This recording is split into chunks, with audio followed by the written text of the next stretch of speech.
Tonight, Israel and Hamas accuse each other of violating the ceasefire. If they don't disarm, we will disarm them. And it'll happen quickly and perhaps violently. Violence continues inside Gaza. Israel says it's cutting aid after only some bodies of hostages are returned. Punishing new U.S. tariffs on cabinets and softwood lumber. The industry is at a tipping point. The BC mill already shutting down. And a CBC News investigation reveals new details in the alleged dine and dash killing of an Ontario restaurant owner. It was truly shocking to many members of the community.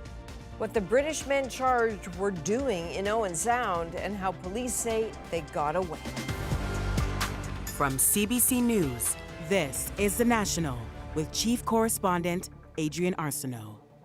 Thanks for joining us. The ceasefire in Gaza is holding tonight, but it's on shakier ground as both Hamas and Israel accuse each other of fresh violations. Israel has again fired on Palestinians, and Hamas still hasn't handed over the remains of all the hostages who died.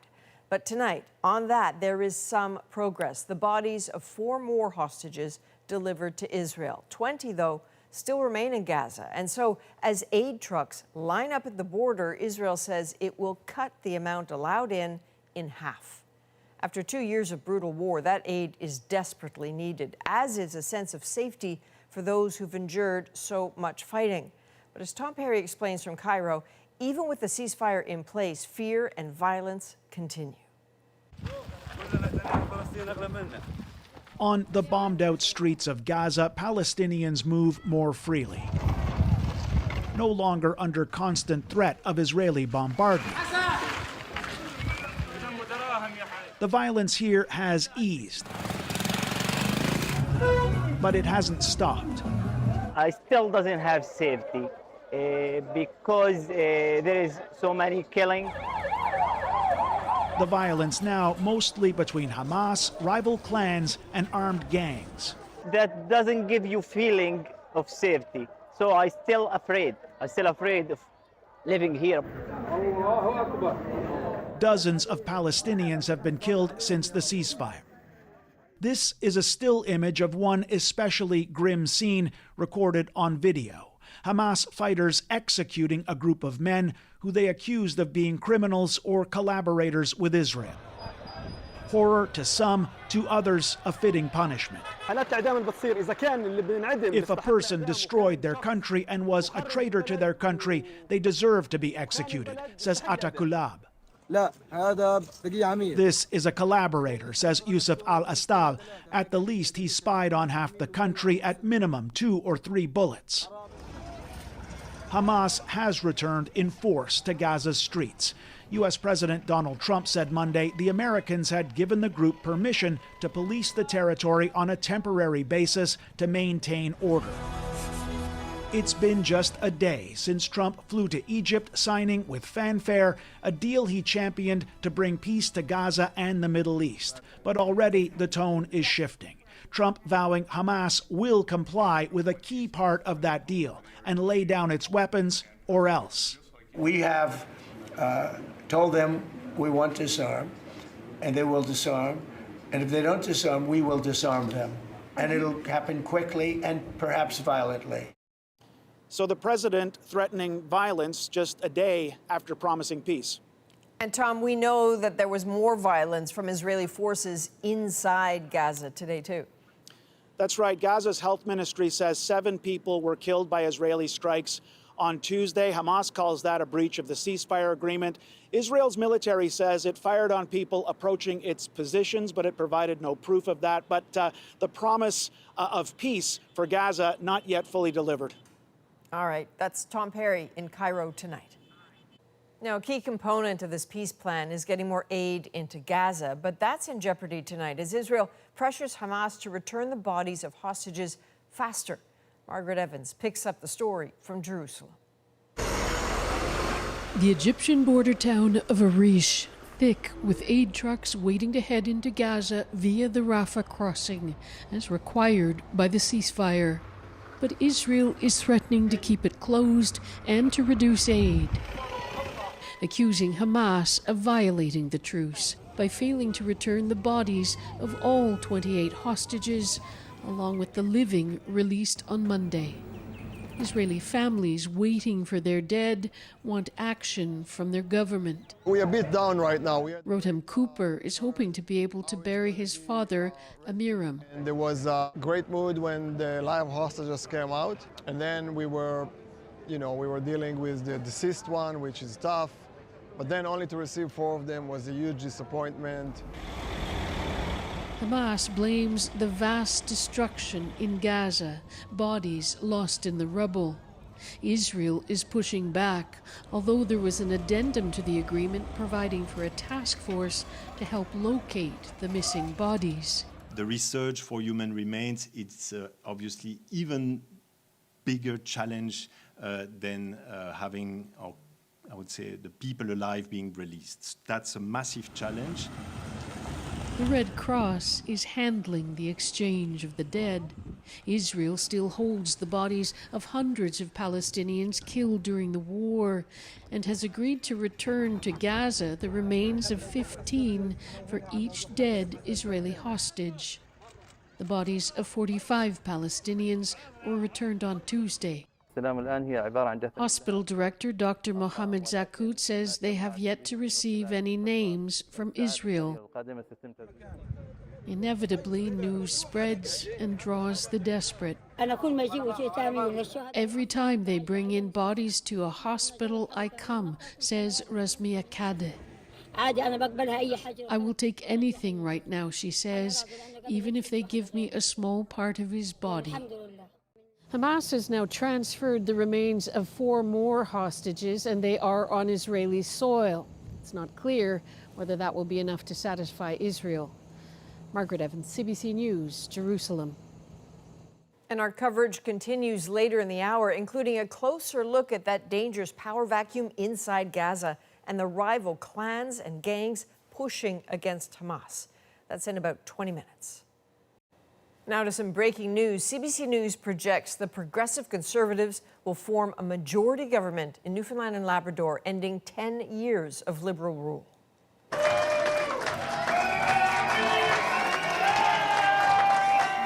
Tony Wakeham's PC party made big gains tonight, taking several Liberal seats in a surprising upset. Liberal leader John Hogan had been hoping to secure a 4th consecutive term for the party.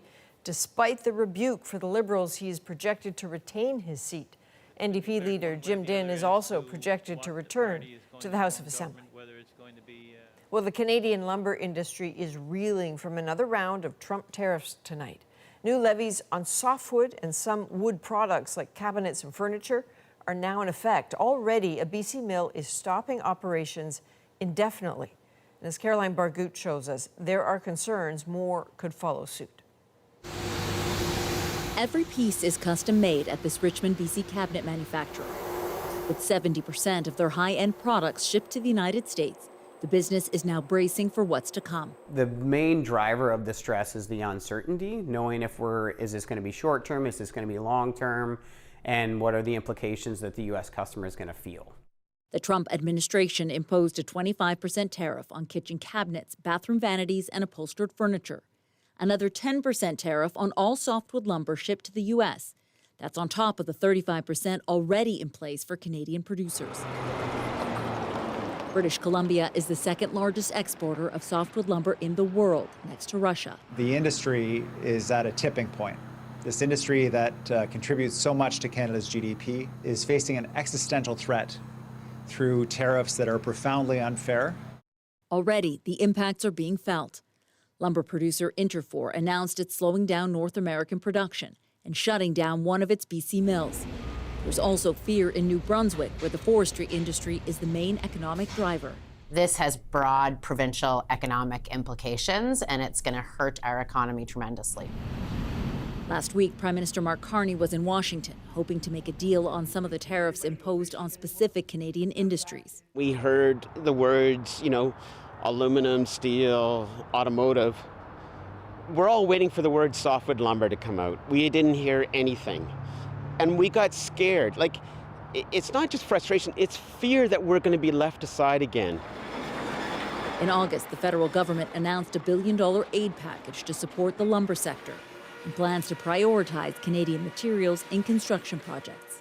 The uncertainty has some businesses shifting their focus to the Canadian market, but they say that will take years to grow. Caroline Bargout, CBC News, Vancouver. Major U.S. news outlets and the Pentagon are locked in a tense standoff tonight over a controversial new press policy. It would revoke journalists' credentials if they publish information not authorized by the department. As Katie Simpson tells us, Trump is defending the change many reporters say threaten press freedoms.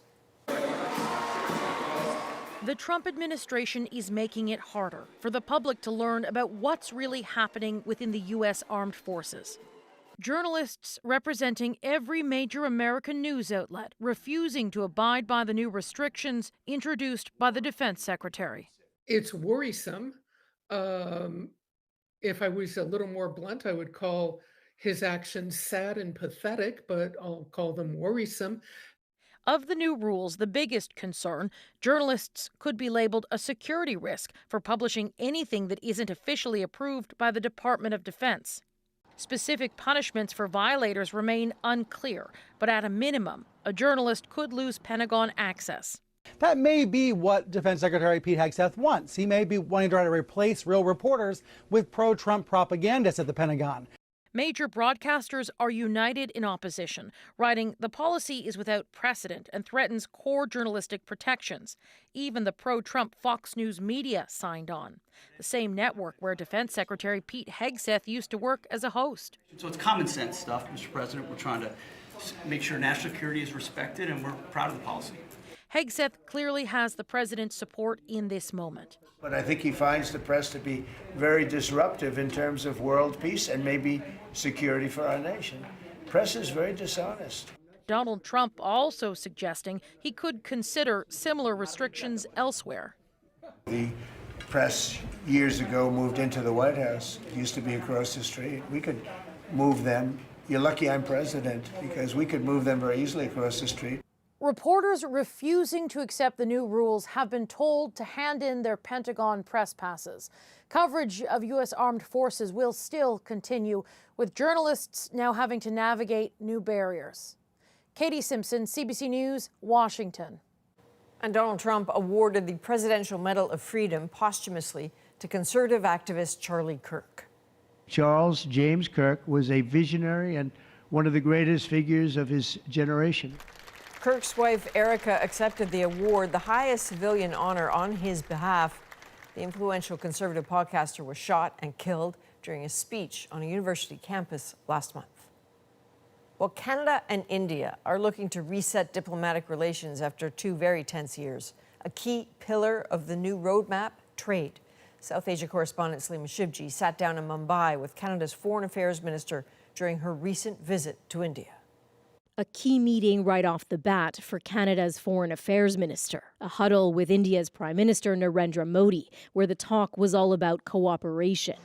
The pleasantries continued over 2 days. India's approach is to move forward with a positive mindset. That positivity on both sides as they laid out a roadmap to improve strained ties, focusing on trade. We are so grateful to be able to further the Canada-India relationship. It's a far cry from where things were just last year, with top diplomats kicked out after allegations from Canada that Indian government agents had a role in the killing of Canadian Sikh activist Hardeep Singh Nijjar in British Columbia.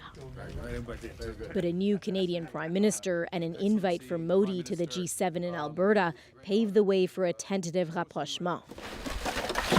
It may also be an economic necessity, with U.S. tariffs on exports crushing key industries in India and hitting Canadian steel and aluminum hard. I think we're in a different environment right now. The minister says it's time for a reset. We are in a moment where economic diplomacy, pragmatism is of crucial importance. Pragmatism winning the day, even if the minister says she did bring up public safety concerns. At every stage, in every conversation, I made sure to bring up many topics, including transnational repression. But not everybody is on board. The group that Niger used to run before he was gunned down, advocating for a separate sixth state called Khalistan, has a new leader who's facing death threats. We want Anita Nunn to confront instead of cooperate with Modi's India. But Anand will want to keep the focus on her message of economic diplomacy when she lands in Singapore and later China, another country where the diplomatic tensions have remained high. Salima Shivji, CBC News, Mumbai. A doctor shortage in British Columbia has forced a number of temporary ER closures. It is frustrating residents and politicians, with one calling the situation a public health emergency. Yasmin Renea explains why there is no quick fix. A shortage of doctors caused this emergency room to be shut down recently for more than 12 hours. It's just totally unacceptable. Yeah, it's sort of scary for people who really need it, you know. And what do? It's the fourth time the Delta ER has closed this year. For so many folks, the ER is their only option, Prompting the city councilor to table a motion to declare a public health emergency.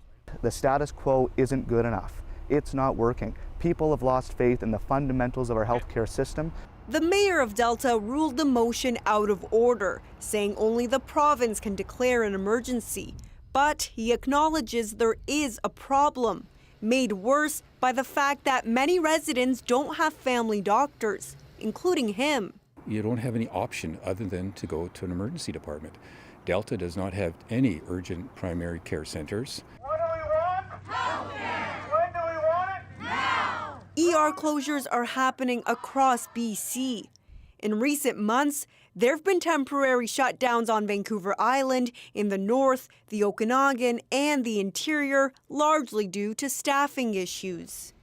Experts say recruiting and retaining ER staff can be especially difficult. Yeah, the ER, as I'm sure you can recognize, is a very stressful place, and it is very intense. Things can go from good to bad very quickly.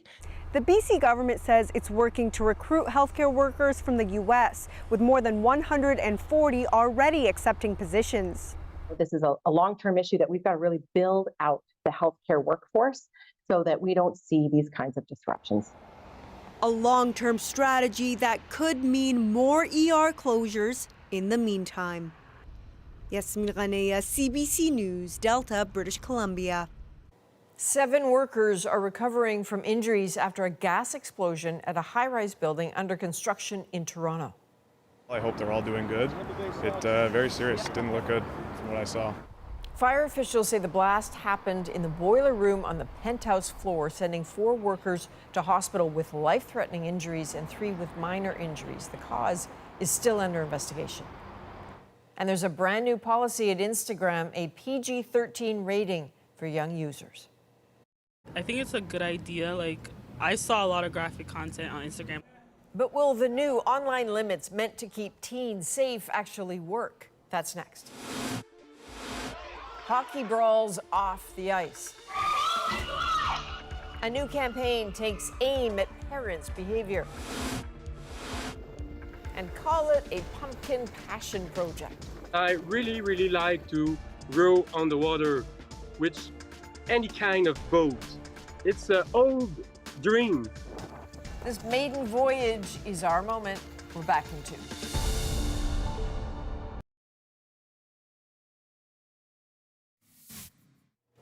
Mail is on the move again at Canada Post. The Crown Corporation resumed delivery service Tuesday amid rotating strikes by its unionized workers. This comes just days after postal workers called off their countrywide strike in favor of rotating job action. Canada Post says customers should expect some delays. And Alberta teachers in the province resumed negotiations today, meeting for the first time since the strike began a week ago. Starting today, families can apply for up to $60 per day to cover childcare expenses until a deal is reached. Nearly 750,000 students are out of class across the province. And Instagram is rolling out new measures it says will protect teen users. That includes further restricting the content they see on the social media platform. But as Anise Haydari explains, there's skepticism the protections will actually work. Instagram says it's limiting what younger users see. These teens say that's smart. I saw a lot of graphic content on Instagram, like people getting killed, like car crashes. And even myself, like I see a lot of stuff that shouldn't be on Instagram. Like there's too much going on and it's too graphic for kids to be seeing, and I don't think kids should be seeing it. Instagram says it already bars teen accounts from sexually suggestive and violent content.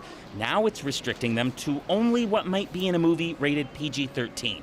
That likely means no sex, drugs, or risky stunts. Research shows it isn't working as well as the company says it is. But analysts say Instagram hasn't been great at this so far. The risk of announcements like this is that parents assume that platforms like Meta have this problem in hand, that they're taking care of it, and then they kind of ease back on their efforts to ensure that their kids are safe in the digital environment. Any type of rule we put in their place, they find ways to go out about it. Catherine Korakakis has 2 teenagers and agrees this is on parents too. If a parent doesn't know that their kid is signed up for any social media platform, they can put any birthday they want, right? They can do whatever they want. Meta has said it will use AI plus monitor what users view to determine their age. In an email to CBC News, a Meta spokesperson wrote, "We've taken steps to restrict the setup or use of accounts with inaccurate age information." But it may be impossible to know how effective those steps are, say some researchers. What I would like to see is sort of independent third-party verification on how effective these tools are, because we also know teens are very adept at getting around any regulation or any system you put on a piece of technology or in real life. While this change affects users in the US, UK, and Canada, it will be a moot point in Australia by early December, where kids will be banned from having an Instagram account at all if they're under 16. Anis Hedari, CBC News, Calgary. Hockey Canada tackles some bad behavior from parents. I think we need to reflect on how we behave, everybody, everywhere. But does the new messaging go far enough? Plus, how a Russian oligarch imported a Canadian-made plane despite sanctions. There's evidence that ties them to it indirectly. Our team investigates, and our community is very tight. We look after each other. A shocking Ontario murder leaves some unanswered questions. We have the exclusive new details about the men charged. The National breaks down the story shaping our world. Next.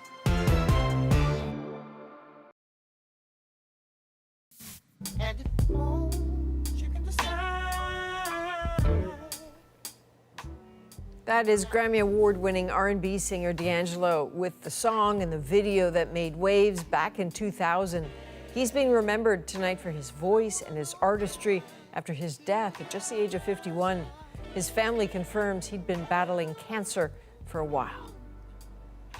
Well, Hockey Québec has launched a series of ads to discourage bad behavior. It is especially targeting overzealous parents who get heated, even violent during their kids' games. As Sarah Levitt tells us, the campaign aims to have an impact on and off the ice. There are too many examples of it. Hockey parents taking things too far. Brawls like this one at a game for 7- and 8-year-olds in Hamilton, or this one at a minor league tournament in Gatineau, Quebec, where a fight in the stands led to fighting on the ice, too. Now, Hockey Quebec is saying enough is enough through a series of commercials. Let's go away! Hey, butts in! Butts in! Whoa. Asking parents if they recognize themselves in the ads, aggressive and angry at the kids, coaches, and referees, no matter how young. We're passionate about hockey. So we're using our platform to say, listen, take a little pause, and you know what? It's just a game. In most provinces, hockey associations have made it mandatory for at least one parent from each household to take an online course called the Respect in Sport Parent Program. Created in part by former NHLer Sheldon Kennedy, it's meant to teach parents the impact of their behavior. Hockey Quebec, though, hasn't made the course compulsory, saying it has no way to police parents. Instead, these latest ads are meant to shock them into change. Hey, regarde-moi. Including how they talk to their own kids. At this youth hockey practice in Montreal, coach Darren Bearsy tries to teach his players respect is a necessity on and off the ice. So we have a parents' code of conduct, we have a coach's code of conduct, we have a player's code of conduct, and we expect everybody on our team to follow that. While he says the majority of parents are there to support their kids, the few bad apples can quickly ruin the fun for everyone. Sarah Levitt, CBC News, Montreal. Now it's time to dig deeper into the stories shaping our world. How Russian oligarchs acquired Canadian-made luxury jets despite the Western sanctions. It's quite clear that Russia has been able to work around some of these sanctions. CBC News investigates a global network. But first, what we know is that there have been some clashes on the ground. The ceasefire is on, but the killing continues in Gaza. Why Hamas is fighting internal foes. Eli Glasner looks at an outbreak of violence pitting the militant group against clans who are their rivals for power, starting with some images that are not bloody, but are disturbing to watch. A chilling vision, the last moments before a street-side execution. Hamas fighters shooting members of a rival armed clan, bloodied bodies collapsing in the crowded street. As the fragile ceasefire holds, rival gangs are attacking each other and Hamas inside Gaza. Justin Salhani is a journalist based in Beirut. What we know is that there have been some clashes on the ground. Some of these are between clans, big families that have their own political ambitions. Some of them have been accused of being backed by Israel. Palestinian journalist Mohammed Shihada says the power vacuum is a direct result of the war in Gaza. Israel had systematically targeted the local civil police, volunteers, civil society that tried to create any sort of rudimentary civic order and keep it in place. This is inevitable. Lawrence Pintak is a former Middle East correspondent. He says the rivals are nothing new. They've always been there. They've cooperated with Hamas at times. They've clashed with Hamas at times. But Hamas was such an overriding force, it wasn't an issue. On Sunday, hundreds of Hamas fighters attacked a block where the Dormush clan were holed up, killing 19 members. It is a clan that has a number of people who span the political spectrum in Gaza. And so that means, they have members in Fatah, they have members in Hamas, and then they have other, members that have different political leanings. Another faction is the anti-Hamas gang known as Popular Forces. It has links to ISIS. The leader of the gang, Yasser Abu Shabab, was a convicted drug dealer who spent 8 years in prison before he escaped after October 7th when prisons were bombed or targeted. You have currently 4 gangs that are operating under the umbrella of the Popular Forces. All 4 are cultivated by the IDF. Prime Minister Benjamin Netanyahu defended Israel's strategy of working with clans and gangs in June, saying they activated clans in Gaza that oppose Hamas in part to save the lives of Israeli soldiers. What do these clans get out of working with Israel? Number 1, power. Number 2, a second chance. Come work with us and you will not end up in prison again. You will rule Gaza. Number 3 is finances, privileges, food, shelter, tents, all the things that the rest of Gazans are deprived of. So the privileges on offer were appealing enough for them, along with the promise of redemption. As Hamas soldiers reassert themselves into daily life, observers do not expect the balance of power to shift. Can any of these rival militias or clans actually offer a serious threat to Hamas? They do not represent any sort of rival to Hamas, because if you look at their numbers, Abu Shabab is only about 400 militants. With the 3 others, it's also in the dozens. So all of them combined would be less than 1,000. Hamas has an army of militants. The other aspect is that the gang members do not have the same level of military sophistication or training with weaponry or planning or tunnels or infrastructure that Hamas has in Gaza. Hamas has been entrenched there for 2 decades. He says while Hamas's popularity is declining, it won't collapse until Israel leaves and Palestinian authorities take over. Now, who fills the power vacuum Eli is alluding to there? A key part of the peace plan. You can be sure we'll keep on that rapidly developing story. But now let's turn to a story connected to another major conflict and new findings from the CBC's Visual Investigations Unit. How Russian oligarchs are acquiring Canadian-made aircraft despite Western sanctions. Here's Eric Cito. This Russian oligarch who supplied weapons to Putin's army got a Canadian-made jet into Russia, even after sanctions over Russia's invasion of Ukraine. So how did this oligarch get this jet? After going through import records, flight data, and aviation industry documents, we discovered over 30 Canadian-made planes have been imported into Russia since the start of the war through a shadowy global network. Now, this rabbit hole goes deep, so let's go.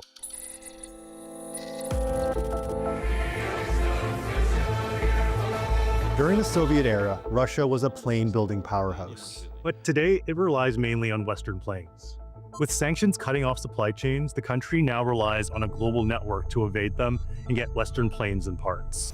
Reportedly, over $1 billion, flowing through countries friendly to Russia. We know this thanks to records showing Canadian-made planes imported to Russia after the invasion of Ukraine. We find dozens of them. And the customers? Investment firms and regional airlines. We see that they're coming from Oman, United Arab Emirates, and Turkey.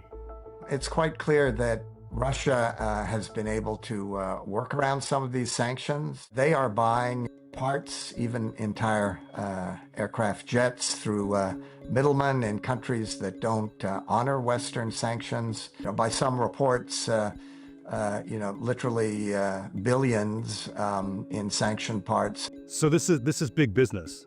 It's a big business. Like this Bombardier business jet. Looks pretty nice.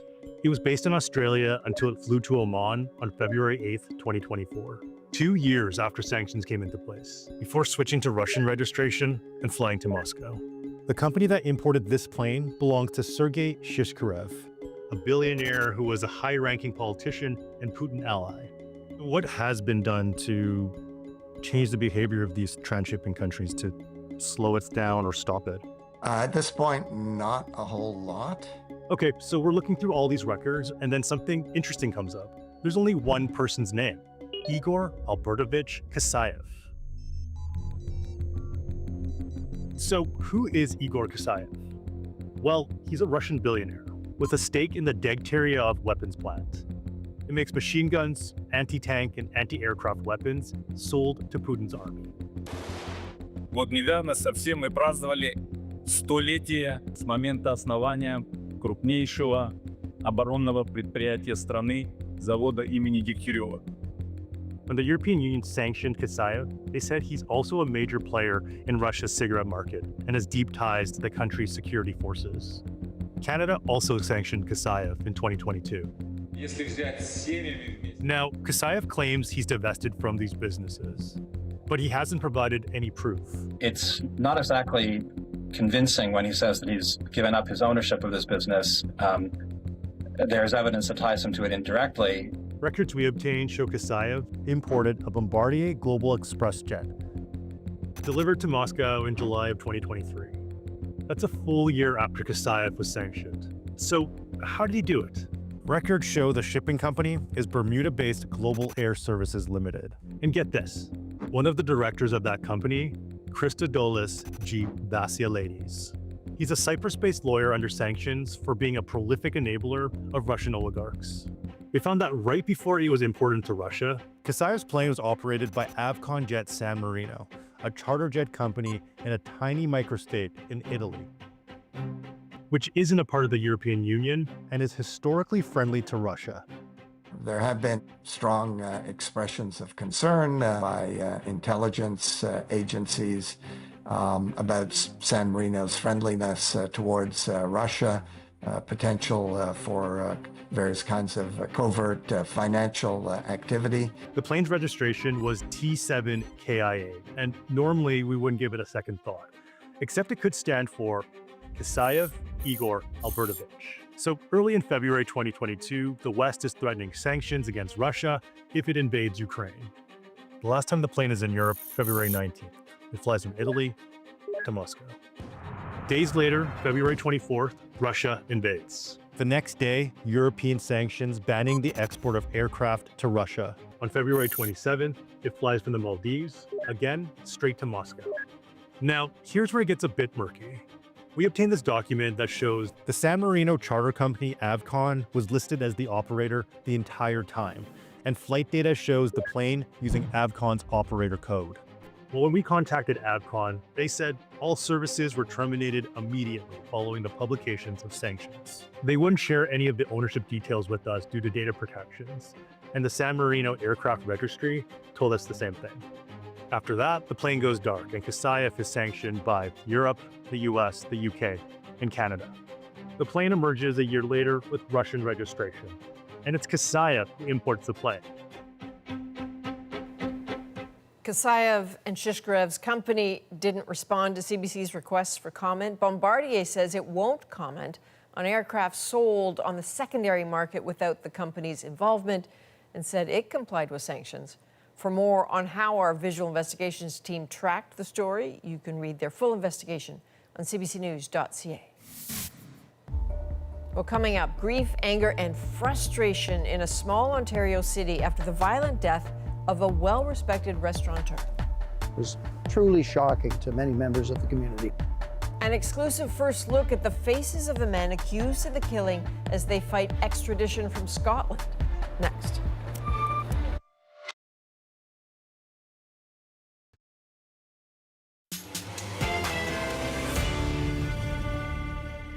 A beloved Ontario restaurant owner killed 2 years ago in what police believe was a deadly dine and dash. He was such a gracious person. 3 men arrested in Scotland, now fighting extradition to face charges in Canada. 3 individuals, all citizens of the United Kingdom, have been arrested and charged with criminal code offenses. Police released the names of the charged men, but no other details. Well, tonight, in a CBC News exclusive, Jonathan Gatehouse puts faces to those names and reveals what we know about the fateful night. For 2 years, these photos have been the only glimpse of the men accused in the death of Owen Sound restaurant owner Sharif Rahman, captured by this security feed from down the block. That is, until now. Building on documents filed in a foreign court, a CBC News investigation has verified images of the 3 men, unearthing social media profiles, and for the first time, putting faces to names made public late last year: a father, son, and uncle. On the night of August 17th, 2023, a group of men dining at the Curry House in downtown Owen Sound allegedly tried to duck out on a $150 bill. That's when Rahman, the 44-year-old owner, gave chase. Witnesses say he was felled by a single punch, his head hitting the pavement. He died in hospital a week later, leaving behind his wife and young daughter and a shaken, sorrowful community. This is a story that touched people all over Canada because many small communities are just like Owen Sound, and we look after one another. Residents struggled to make sense of the tragedy. Rahman, who grew up in Bangladesh and emigrated to Canada a decade before, was well known and well liked. He was such a gracious person. His kindness and his peacefulness, he was that type of person that, you want to support him and his family. Very challenging week for everyone. Our community is very tight. We look after each other. And there was frustration over a perceived lack of progress in the case. Police made a public plea for information, releasing these grainy photos of the fleeing suspects, but said nothing more, even as rumors swirled. Until December 2024, well over a year after the incident. 3 individuals, all citizens of the United Kingdom, have been arrested and charged with criminal code offenses. When they disclosed names and charges, but provided no further details. The story of what police allege happened that night remained hidden in a file inside this Edinburgh courthouse. Scottish authorities turned down our initial requests for access, but the presiding judge eventually allowed CBC News to read its contents, giving us a fuller picture of the suspects and the events leading up to Rahman's death. Robert Evans Jr. is charged with manslaughter. His father, Robert Evans Sr., and uncle, Barry Evans, are each charged as accessories after the fact. None of the men have entered a plea, and the allegations have not been tested in court, although there is much more to the mystery. Police discovered Evans Jr. and Sr. entered Canada as visitors in early June 2023 on valid UK passports with fake names, Justin and Michael Jones. They didn't have work visas, but police say the Evans family spent the summer crisscrossing the province, operating a cash-only business called Total Paving. Court documents say the family are part of the UK's traveller community. Some of those tight-knit clans have been flagged by authorities for operating driveway repair scams across Europe, North America, and beyond. The FBI described me as the Irish Traveller Con Fraud Group. Eamon Dillon is a journalist with the Crime World podcast. Basically, these guys knock on your door and they're doing a big project in the area and they can do a really good deal. Would you agree a price? But the price changes. It can be a lucrative business, often netting tens of thousands a week in cash, out of sight of tax authorities. It's a tried and tested method of separating homeowners from their money. By mid-August, the Evans family had moved on to Owen Sound. On a rainy Thursday night, Evans Jr., his Uncle Barry, and another family member went downtown for dinner. The 911 call for an assault in progress came in at 9:23 p.m. When officers arrived, they found Rahman lying on the pavement, unresponsive with critical injuries. According to police, it was Evans Jr. who threw the punch that killed him. But there are two parts to this story: what allegedly happened that night and what unfolded after. The surveillance camera captured Evans Jr. tearing down the block, following what witnesses said were his uncle's instructions to run. Police say Barry Evans then went to get their grey Ford Escape, picking up Evans Jr. and driving to Collingwood, about an hour away. Cell phone records show a flurry of calls to Evans Sr., who was not at the restaurant. He stands accused of buying Jr. a plane ticket. Evans Jr. left Canada on a flight from Toronto to London the next day. The rest of the family following on separate flights to other UK destinations. UK authorities received the arrest warrants in March 2024. It took them months to track the trio down. They were finally located in Edinburgh, Scotland, several hundred kilometers north of their homes near Manchester. All three have been in custody ever since, awaiting an October 20th hearing on Canada's extradition request. Back in Owen Sound, this oak tree was planted in Sharif Rahman's memory. He was such a nice man, so genuine. Richard Thomas, who knew Rahman well, says he is sorely missed. We all expect to do business and live our lives unimpeded and unassailed by people, and so it was truly shocking to many members of the community. The tree's dedication still resonating. In memory of Sharif Rahman, whose gentle nature and unwavering love for his family left an enduring mark on our hearts. May his legacy of kindness and compassion inspire generations to come. Rahman's family declined an interview request. His widow told CBC News, 2 years on, it all remains too painful. Although she does have faith that justice will soon be served. She says, we want the people who did this behind bars. And the extradition hearing has been scheduled for this coming Monday in Edinburgh. Coming up, crossing the Ottawa River via a tricked-out gourd. A giant sandwich of giant pumpkin, 1,200 pounds. Okay, that's big. His odyssey in this unusual boat is our moment.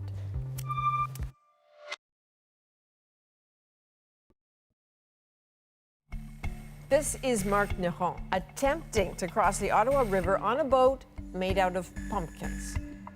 So the 5 giant pumpkins used to build the boat were all grown on his farm, and tonight his journey across the river in style is our moment. I really like to row on the water with any kind of boat. It's an old dream. All my old girlfriends hate my giant pumpkins project. A giant sandwich of giant pumpkin, 1,200 pounds. I go to Oka to Hudson, it's 2 kilometers. The wave was like sometimes 2 feet high, and my boat was really strong. It's a long ride to the other side. It's a 1 hour, 30 minutes. I was stuck in the clay at the Hudson I have to bring back my boat and destroy him. I have to cut in small part and bring back with the ferry.